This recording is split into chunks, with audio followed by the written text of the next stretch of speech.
Donc, vous êtes ici au sein de l'association Horizon Amitié. C'est donc une grande association à Strasbourg qui compte à peu près 150-160 salariés en total et qui accueille, héberge et accompagne à peu près 1200 à 1300, 1400 personnes différentes. Ici, vous êtes au sein du CAES, c'est un centre d'accueil et d'évaluation des situations. Par rapport aux autres centres d'accueil, alors à Strasbourg et sur la région Grand Est, la particularité de ce centre, c'est que c'est vraiment un centre d'hébergement d'urgence, vraiment de mise à l'abri de personnes qui sont dans des situations qu'on appelle de grande vulnérabilité. Alors les critères de vulnérabilité, il y en a plusieurs. Il y a déjà les gens qui sont à la rue, mais même quand les gens sont à la rue, par exemple s'il y a des familles nombreuses, avec des enfants en bas âge, avec des femmes enceintes, des gens malades.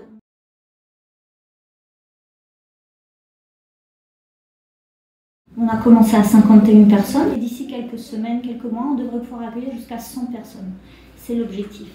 Et le CAES, c'est un tout nouveau dispositif qui a été mis en place par le nouveau gouvernement dans le cadre de la nouvelle politique de l'asile et pour qu'il y ait de moins en moins de personnes à la rue.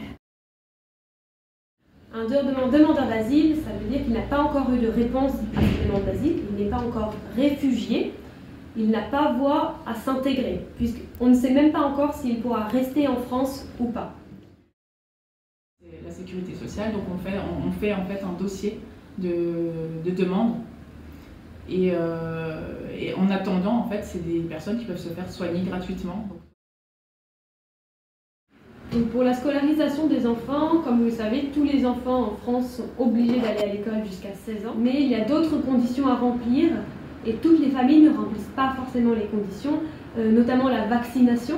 Tous les enfants doivent être vaccinés contre certaines maladies.